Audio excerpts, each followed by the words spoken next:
Welcome to the Pittsburgh Dish. I'm your host, Doug Howman. What does it take to be the creative chef of a large format grocery chain? We get the inside scoop from this week's guest. Looking to shake up some flavors with your next restaurant visit? Chantal and Alex Huff take us to Reva Modern Indian Cuisine.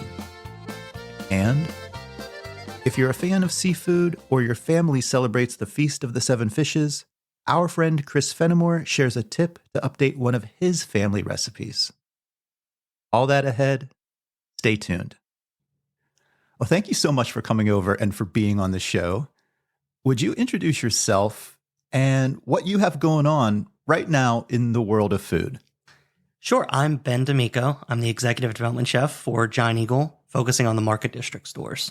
And as far as what I have going on with food, it's very vast. Every day is something different. And I don't know, I'm exploring all sorts of activities and events and food every single day. I can't imagine, we've talked to a lot of cooks and chefs on the show before, but not a lot of folks that work in a huge, everyday grocery market situation. I can imagine it's very different than the restaurant situation. It is very different than restaurants, but in some ways it's the same. Okay. So I grew up in restaurants, came up through them, and I've been working at Giant Eagle, focused on Market District for 16 years, almost 17 years. And there are elements of restaurant in there with the large corporation. Mm-hmm. So you have kind of the best of both worlds is you have a lot of focused food efforts going on with the power of a huge corporation kind of to make some of that happen. So it's an interesting balance, I find. So been with Market District Giant Eagle for over 16 years. Yes. Always in a chef capacity? Always, yeah. Actually, as a development chef, I started as an intern. Okay. And I worked my way up through. So I've always been behind the scenes, focused on the prepared foods areas, but I've worked in all the different other fresh departments. So it's mostly the hot and the cold meals you see at Market District. I've had my hands in probably 99% of those items. Oh, wow. Well, I first actually noticed you more recently because you were working with my neighbor, Ana Eats Pittsburgh, and you did a Flights and Bites menu with some of her favorite foods, which I know is Thai. You also snuck in some strawberry jello pretzel salad.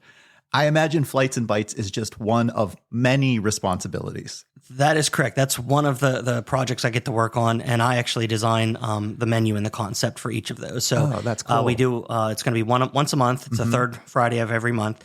And the Ana was a collaboration we did where we have a partnership with her, and we said, hey, let's actually try something here. So that was the first time we actually built a menu specific for her. And she always said her mom's best dessert was the strawberry pretzel salad. So it was all her favorite Thai foods along with that. And that was our first collaboration we did. It was great.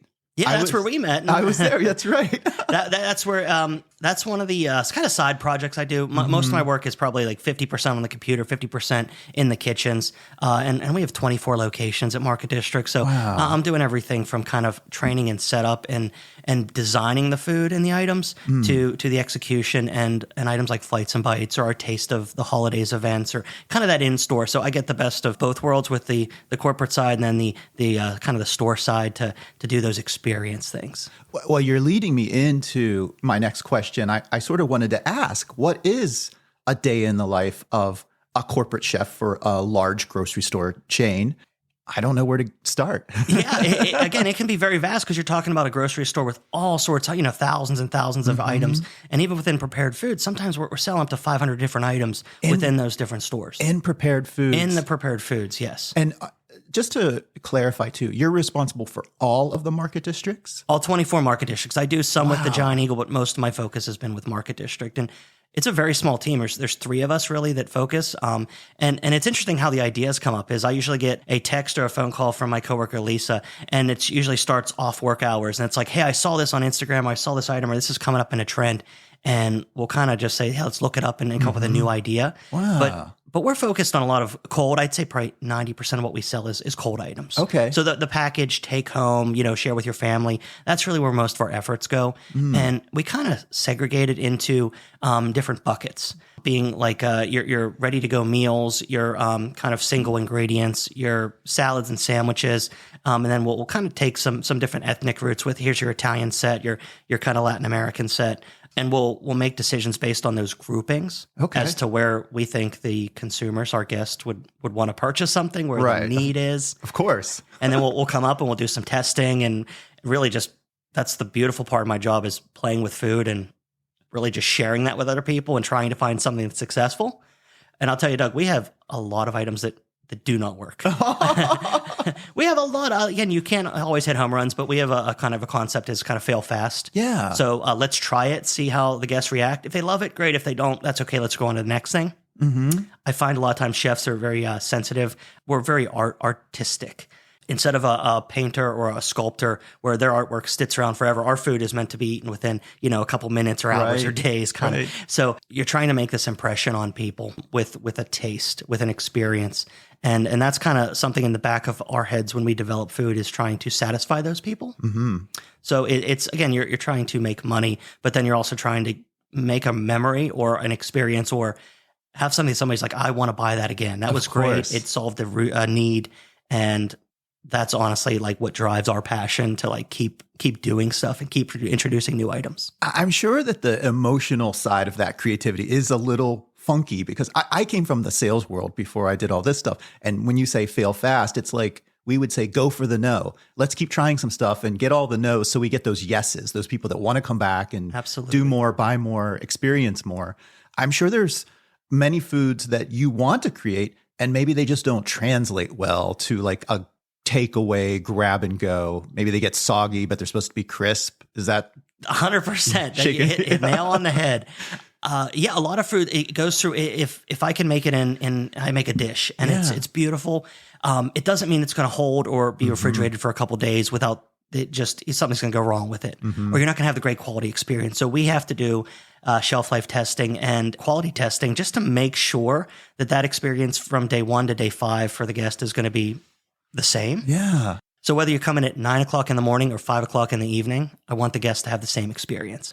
When you're talking about the dishes that have been successful, can you think of a couple dishes that really stand out in your head and tell us a little bit about them? Yeah, I think our salads. We do a lot of grab and go salads, and years ago these were non-existent. Right. And we did an item where let's make something fresh, let's make it bigger, we make it in store. Like let's hit all of our metrics that we think the guests would want to do. And it's a huge salad. If you ever see them, they're big, and it's something very simplistic, but it's one of those that we can't make enough of in our stores. It's become a signature item, and I would have never thought I'm going to hang my hat on like a salad, but it's something that stood the test of time for the last 10 years. Wow. And there's items that, again, Giant Eagle's like famous for the chicken, right? Everybody knows we have fried chicken for that. That's what we do. And that's a great part of our business. But I had that was generations before me. It's before you came. Developed. Yeah. So that item, we pride ourselves on the store made. Now, with the people in the store, a lot of my job is to start with the idea and then figure out a way that 24 locations can make it.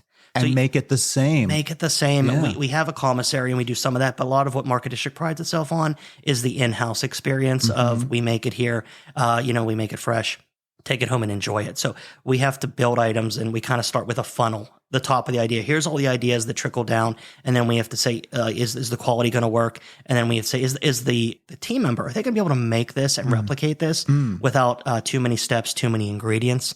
Not because we're kind of dumbing it down, more or less because we just want very consistent. Right. Can I ask just a couple that are coming on the top of my head?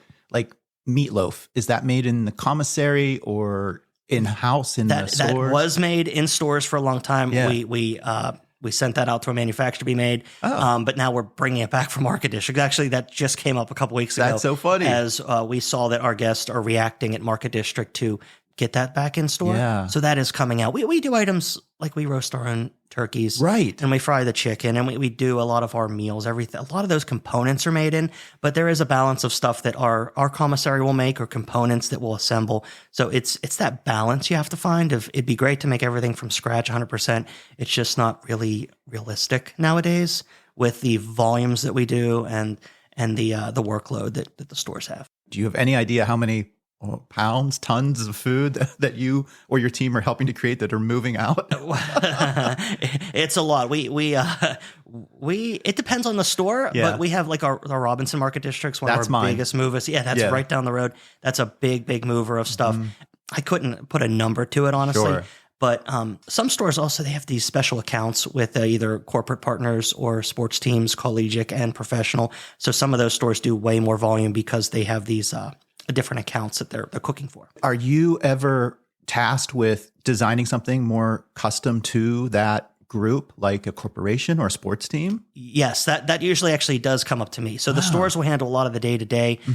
When there's a bigger account, we just had a university come up to us and ask to do meals for their sports teams for after post-game meals. Yeah. So we've done a couple of their teams. It started with just their soccer teams and moved on to football and moved into volleyball and softball. So we're actually partnering with them to try to find a nutritious, delicious meal that works for them. Right. So that would be some of my task and my jobs, which is kind of the fun part, is designing an item that we're really selling to a very specific audience or customer.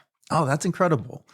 I did have another little side question. Are you allowed to tell us, where is the commissary? There's a commissary somewhere in the world, right? It's in Freedom Road in Cranberry. It's in Cranberry. Yeah, we call it Fresh Food Manufacturing. Okay. We've operated that for 10 to 15 years. And they cook all of the market district soups. Wow. They cook our pastas. They cook some of our chicken. They do a lot of components for us for what you'll find in Giant Eagle and Market District. I work with those guys up there, and we design and develop food, and we're working on a couple new things with them now. So that is a consistent, just another tool in your pocket. And it's a way for you to control all of that in-house. Correct. Yeah. In-house, and we control the quality. We make sure everybody gets it. And that's kind of one of Market District's goals, was to be the innovator for food within Giant Eagle. And then Giant Eagle is adapting some of those pieces that we find to be successful. So we're kind of like the playground, the testing ground, if you will. Yes. That then kind of, if it works, let's see how we can spread it out to the rest of our guests. Yeah. We talked with your colleague, Paul Abbott, about just what they bring into Market District. And right away, it already is the leader in local, new, and you're doing the same thing in that sort of prepared food, fresh food zone that you're making in-house. Yeah, one of our goals is to kind of be ahead of the curve or at the top of it, introduce those items and see how they work. And if it takes, then great, let's find a way to spread it. If not, that's okay. We again, you can't always make everything that everybody's going to like too. Everybody's palates are so unique and different. And it's also the audience you're playing to. Are they looking for a family to feed? Is it somebody who needs a quick grab a bite for lunch? Is it somebody that wants hot food because they're going out? So again, it is a work in progress. It is a consistent, we're trying to find the answer. It's not there's not a silver bullet there that's like a one size fits all, or we can please everybody all the time. And food tastes, preferences are changing. Even, lifestyle dynamics, the family work and life balance is always changing. I think if we stopped, you'd be out of a job. Right. Evolution is the way forward. Yeah. And so we've tried to adapt, and, we have our value customers who are really looking for a great deal. And then we have our people that really just, they don't really are not conscious of price, and they just I want a great food because I'm willing to pay for that. That's interesting. Yeah. Different, customer demographics there right in play. Correct. They don't care so much about what it costs. They just want something that is kind of amazing, knock their socks off. Yeah, they just want a great food experience. Just like if you go out to a restaurant, the food can be great, but I find it's the entire experience is what goes through it. It's the, were you happy to be there? Were you just rushing through? Were you with the friends or family that you wanted to be with? Was the service great? The timing, all that kind of goes into a great experience. And that's something we try to do at Market District. It's to have the great food, but I want you to have a clean store, great shopping experience. Just that's how you should kind of treat everything you do. Is the end goal is to come home and have food. Right. But the entire journey is what really makes it, I had a great day. It shouldn't be drudgery going to that store. It should feel like a great experience as well. Correct. And a lot of people like to shop online and use curbside, express, and all that kind of stuff to maybe skip that. But I find that I still love to go into different markets and stores. Me too. And be hands-on. Yeah. And touch my pepper and, and look at the shelves and see the new products and get the smells and the feels and the sounds. That's what I used to do in college is for fun, is that before I was working at Giant Eagle, is I was going into grocery stores and just exploring, like start with the ad, see what's on sale because I was on a budget, and then just go and just check out all this cool stuff. And that's really where I honestly fell in love with the grocery. Like it's very weird to say, it's like I love being in grocery stores, but like one of my favorite parts is going different states or areas and just checking out what they have to do. And seeing what's different or new or inspiring. Not even like getting ideas sometimes. It's just they did a great job here. Like I applaud them. Yeah. Ben, you're leading me to my next question. Where did a career in food start for you? Actually, it started at home at like 4 or 5. I was making food because my parents, they cook a couple dishes, like 4 or 5 dishes really well, right? And so I started making like crudité platters and spaghetti and kind of the very easy things from a very young age. Wow. And that really just inspired me. And I think it was like first grade, and it was like, what do you want to be when you grow up? And it was like chef. But I remember I spelled it wrong, so it said chief. I remember that. And so from there, I just was around food all the time. Wow. And then Food Network became popular, in the 2000s, and I did a mom and pop restaurant. Worked at Giant Eagle for a stint in college, just as like a meat apprentice, and I went to Johnson Wales University in Rhode Island. Okay. And I have a degree in culinary nutrition. So you do. From there, yeah, it was that was my background, and I knew I wanted to work within food, but not necessarily in restaurants, because I came up doing that, and then I found a corporation that I fell in love with, and that's where I am now. That journey resonates with me. I never really had the big desire to work in restaurants. I did a little bit of institutional restaurant work in college, but I went for nutrition because I wasn't really sure. And now I do this. But that's, I like a lot of people that I work with are in different careers. They went for marketing and now they run this, and they went for food science, but now they're writing books. Like, so there's a lot of that just because you started that way doesn't mean you can't adapt and find your passion in life. That's right. I just, luckily I found mine very early, and it's been very beneficial. It's very rare. You're one of the few people I've talked to that knew from such a young age that chef would be somewhere in the future. I do want to take just a quick step back. Did I hear the term meat apprentice? Yeah, it was what do you call it? Like butcher in training? But it wasn't. I didn't really do the apprenticeship. It was like a service clerk. I packed meat and made some stuff. I was working for my uncle at an independent Giant Eagle a couple summers, and it was like I wasn't allowed to use the knives, but I was allowed to do all the other stuff. Yeah, so I kind of did the cleanup and kind of watching all that. Okay. So that was my first venture with Giant Eagle. Oh, wow. Hi, this is Ben D'Amico with Market District, and you're listening to The Pittsburgh Dish. You've been in your career path for so long in such a lucky way. So many folks don't figure it out. I'm sure along the way, there have been some other friends or mentors that you've met. Is there anyone locally that has really helped you along the way?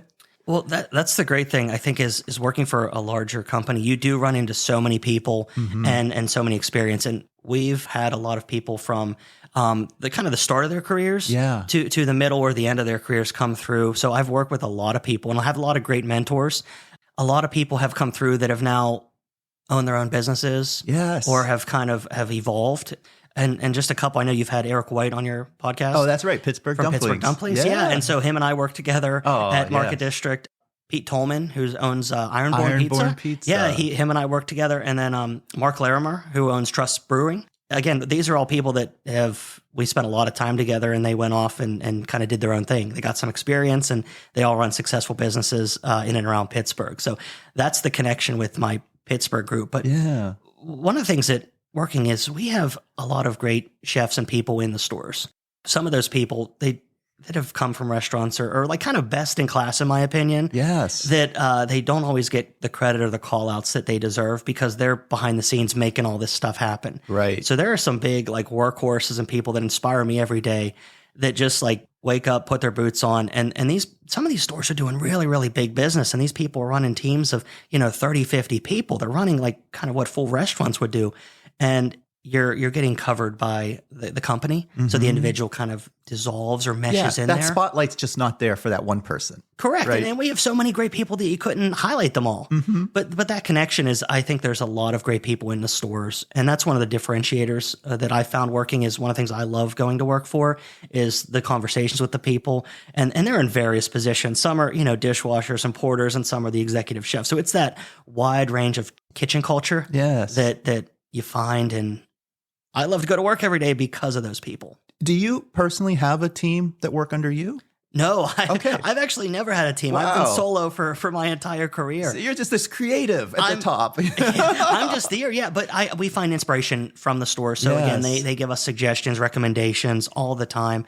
And again, there's really 2 or 3 of us that I've worked with over the years that we just talk, and ideas are very organic. That's what I find is the best ideas somebody thinks of is like, I think we could sell that. I think that'd be a great item. Where if it's forced on you, sometimes it's harder to do. I think it's easier when it's a little more kind of that aha moment. It feels genuine. Yes. Yes. It feels like I'm not just trying to sell something to make money. I'm trying to make somebody's lives better by feeding them, or like, I think that's a delicious item. More people should experience and try this. I love that. I did notice, coming back to some of your colleagues that maybe do get a spotlight, Chef Crystal, I've met Crystal Baldwin on KDKA. But before that, you did a lot of KDKA work. Is that right? That is correct. Chef Crystal and I worked together at Market District in the South Hills for a long time. And I did PTL for almost 10 years. Oh, my goodness. I did almost 100 episodes with Christine Sorensen, and then Heather Abraham came and took over. And Crystal and I were kind of co-partners. We would do every other month or every other week. And then my son was born and COVID hit like the same time, and I kind of backed away from it, and Crystal has taken over and does a great job there. So that was a great experience because I really didn't do anything with TV, and I love those segments, and I love working with KDKA and Pittsburgh Today Live. And that was a very unique experience to go in. You cook for 6 to 7 minutes. You get to showcase your wares. I also had full creative control when I was doing it, which was great. So that's great. It would be, what do you want to make today? What are we doing? What recipe are we sharing? So I always made items that were very unique for TV. It wasn't trying to promote or push anything. It was more about the entertainment value of what do I think the audience wants to see here, and what can, Heather, Christine, and I kind of talk about and make it fun and entertaining. I love that. I'm right there with you. I've only been coming up on 2 years, and I know the energy it takes to go on there and do everything within that. You said 6 to 7 minutes. I'm usually thinking 5. They tell me, go for 4.5. Yeah. So I might have stretched my time in the past because they usually do the wrap it up kind of. And I'm like, so I try to cut it close, but I always had so much to say. Yeah.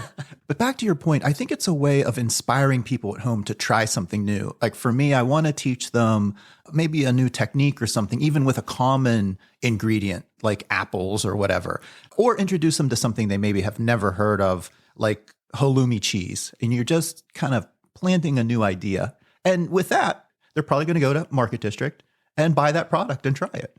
Sometimes it's the simple ingredients. If you start with great ingredients, you can't introduce a recipe with 10 new things to somebody. They're not going to understand it. They're going to be a little scared. So if you start with 1 or 2, really, if you just have a great ingredient, whether it's fresh or local or just something that's up and coming, that's sometimes the spark of inspiration. And then you let kind of the audience, the guest, grow and make their own interpretations, do their own research. Yes. So you're not forcing it down them. You're just more or less introducing it to them and say, hey, if you think about it, maybe try this, pick this up sometime, support this company.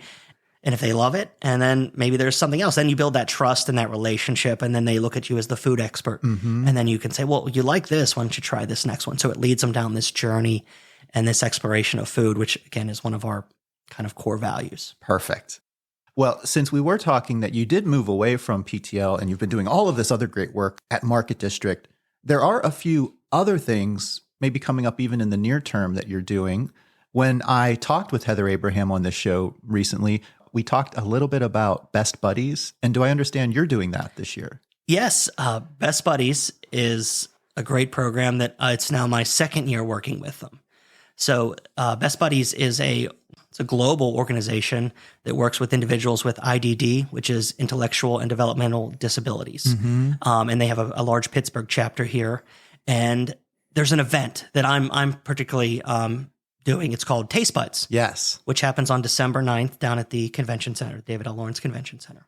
And we should say it's dozens of chefs. 35 right? chefs and restaurants. Yeah, throughout the city. It's not a Market District only thing. I mean, I looked at the list this morning before you came over, and it's just a ton of great restaurants. You guys, and describe to the listeners how it works. You get paired up with another individual as your sous chef. Is that right? Correct. So my sous chef is Tori, and she is my buddy, and she is very, very energetic, and we balance ourselves out very, very well. So we spend 5 to 6 sessions a season, and she'll come up and at the Market District, and we'll spend time in the cooking school, and we'll work on our recipe, and then we'll also just work on skills, and we'll just have a good time with food. One of our favorite things is we always love to eat sushi for lunch.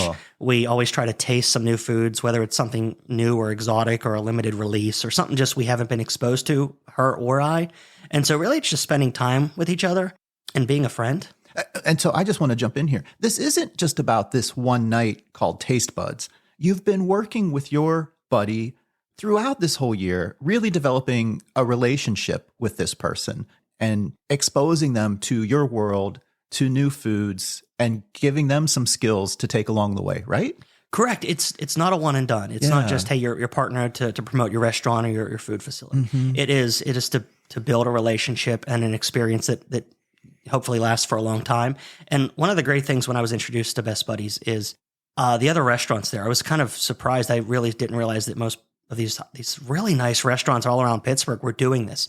And the first time we went, they said how many people are new, and I raised my hand. And then it was how many people have been here 5 years, and a dozen raised their hand. And how many people have been here 10 to 15 years. And there was a lot that I was like, wow, these restaurants have been doing this for a long time with either the same buddy for the most part that they've built this relationship with, and some have become like family. And it's not just spending time in the kitchen. It's also become, let's go and hang out, or let's go to an event or something else. So that's what they encourage, is more or less a buddy for life. Yeah. That's beyond just this Taste Buds event. Oh, how special. And how many years have you been participating? 2.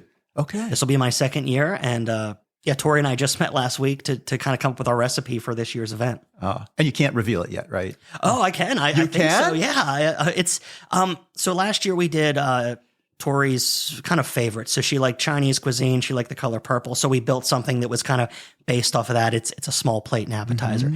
This year, she just came back with her family from Italy and Greece. Oh. And we talked about both being Italian and making pasta and doing some other stuff. So we are doing a pasta dish with a harissa marinara, a arugula walnut pesto, and a lemon whipped ricotta.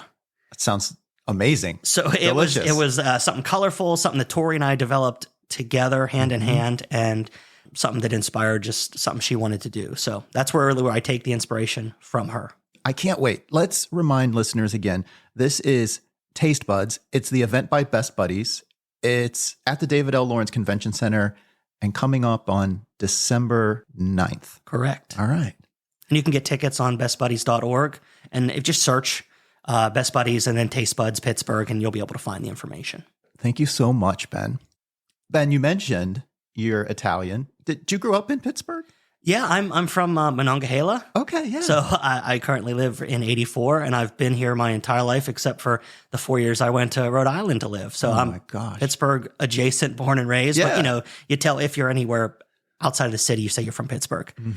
So I've always wanted to come back here and live and work, and that's something that drew me, was whether it was the sports teams or the food or just the friends and family around here. I never wanted to be anywhere else. So coming from an Italian family, you said that you started cooking at like 4, 5, 6.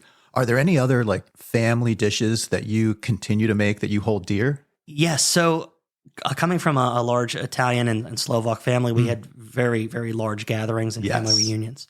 And so as time went by, a lot of those generational people that kept the kind of the old world traditions, they've died off. They've moved away.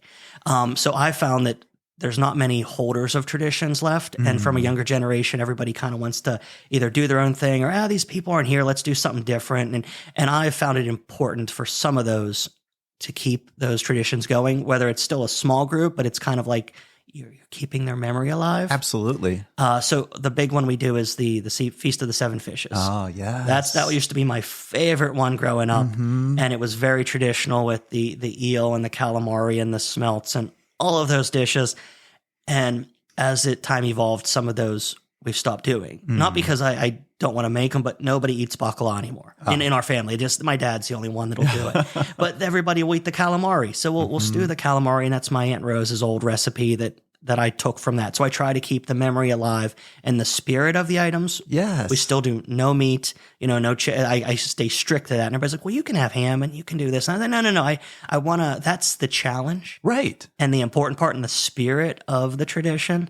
So that is by far my favorite family tradition that I kind of take as the flame holder. Yeah, you take the lead. Yeah, and I want to keep doing that forever. Like it doesn't happen on Christmas Eve anymore. It hasn't because of trying to get all the timing together. Family, but I've introduced it to my in-laws and they come, and it's become something that we're going to keep doing forever. Keep doing it. I did have one more family question. You said you have a son. And I did want to ask a question regarding your wife. Could you tell our listeners about Harvey's Hamburgers? That's really good. So my son is almost 5, and my wife would tell him stories at bedtime. Yeah. And she had many, many stories, and one was called Harvey's Hamburgers. And it was about a dinosaur who wanted to open a food truck. With this food truck, he was having a hard time to get the other dinosaurs to buy into it, eat into it. And so it kind of tells the story of sharing food and acceptance and trying something different. And so this was a story that my wife told my son that she recently had published. Yeah. Yeah, it just launched a little bit a month ago, and it's available pretty much everywhere I books saw are it sold. on Amazon, Yes. Harvey's Hamburgers, so people can look that up. Great childhood story, but probably lessons for adults in there too. All right, Ben, we're coming towards the end of our time. I always like to give folks a moment to plug anything that they'd like folks to find or follow. If you wanted folks to follow more about what you're doing, where would you point them towards? So marketdistrict.com is kind of our landing page for all things Market District. Honestly, I'm in the stores most of the time, so just get out there. Yeah. You can come see me every once in a while. You just say hello. I don't know. I just want people to get out there and explore. I don't do my own Instagram. You're not doing Instagram. I don't do my own social medias. Yeah. You know, I really put 100%, 110% of my effort into what I do at work and what I do with Best Buddies and the other charitable organizations I work with. I don't self-promote. I want to promote, of course, who I work with and the people and kind of shine a light on everybody else. I've never been out for the glory or the public view. It's really all the people that make every day happen, the everyday heroes. You're trying to shine that spotlight on everybody else. Everybody should get some credit for all the hard work they do, because there's so many hardworking, great people out there that are just kicking butt every day. Well, let's do this. So definitely they can probably find some of your work or your teammates' work at Market District on Instagram. And if they're interested in finding out more about Best Buddies, as we said, it's bestbuddies.org. Yes. I always have one final question for our guests. The name of the show is The Pittsburgh Dish. What's one of the best dishes you've eaten this past week? This past week. Oh, wow. Okay. It was cold in the morning. It's warm in the evening. So as soon as I know that, I know it's soup season. So I'm going to say it's one of the soups I've made. And this is going to sound very mundane, but it was a chili and it was a chicken noodle soup without chicken. Oh, it was a chicken broth. Those, I made them, and I normally don't get super excited about soup, but I was like, this is really good. My wife had some last night. She said, this is really the best soup she made. So I think that was probably simple ingredients that just made well, that I'm going to say it was the chili and the chickenless chicken noodle soup I made this week that were my best dishes. Best bites this week. Chickenless chicken soup. You might be onto something new. I didn't have chicken in the house. It was a necessity. Well, this is it. This is what chefs do. You figure it out and you do what you can. Chef Ben D'Amico, thank you so much for being on The Pittsburgh Dish. Thank you. Up next, if you're looking to expand your flavors and spice with your next dining adventure, Chantal and Alex Huff have just the place. Hey, everybody. We're joined by Alex and Chantal Huff of the Hungry Huffs. I've been wondering, have you tried a new restaurant lately that really kind of blew you away? We have. Yeah, we just went to Reva last night. Oh, I have heard of Reva. It's over in East Liberty, right? Yep. Yes, it's modern Indian cuisine, and it might be my favorite Indian in Pittsburgh. Wow. So, Alex, why don't we start with you? What did you guys have? So we had the chicken biryani, the jalfrezi. We had the achari paneer. We had, what else did we have? We had the butter chicken. The butter chicken, as well as the garlic naan and roti. So quite a bit of food. Yeah, Oh my we gosh. over-ordered. The full spread. Yeah. Oh, so tell me a little bit about the experience and the bites. What really stood out for you? Well, they had a sweet potato chaat, which was amazing. Such a good choice. I don't think I've ever had sweet potato in a chaat before. And it was so refreshing. It was presented beautifully. Couldn't recommend that more. They have a couple of options. I'm excited to go back to try their Punjabi samosa as well. So definitely don't skip on the appetizers there, I would say. Can I just interject too?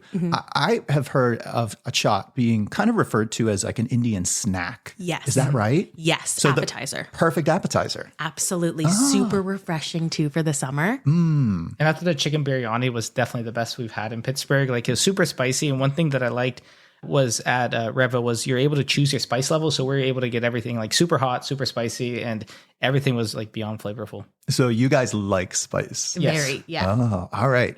So do you guys know what the hours are right now? Yeah, so I think they're open every day starting at 11 a.m. So all 7 days a week, which is, nice considering quite a bit of places are closed on Mondays. And they have great things, I think, for their lunch menu, like hoti rolls and, different options that are perfect for lunch. Wonderful. Yep. Reva over in East Liberty. Thank you both so much. Thank you for Thank having you. us. You can follow Chantal and Alex on Instagram at Hungry Huffs. I recently sat down for a chat with Chris Fennimore of WQED, and we got to talking about holiday cooking. When I asked him if he had any tips or tricks, he shared this update on a recipe when he does the Feast of the Seven Fishes. Let's have a listen. It's just not the holiday, especially surrounding the concept of the Feast of the Seven Fishes. Oh, yes, you all do that. Yeah. Yeah. Unless we have bacala. And this is the salted, dried fish. Yes, but here's the tip. Okay. When I was growing up, my grandmother would buy the bacala. They came in like sheets. Yes. And she would soak them for 3 or 4 days in the basement, changing the water constantly to Getting all that get the salt out of it. My father, he looked at that. He was amazed. He said, "It looks like an ironing board. Now we're going to cook and eat that?" It really did not look edible. No. And it smelled horrendous. Oh, my, yes. There are people who, they have trout and they go, "This is fishy." Well, they don't know what they're talking They about. don't know bacala. They don't know bacala if they think that trout is fishy.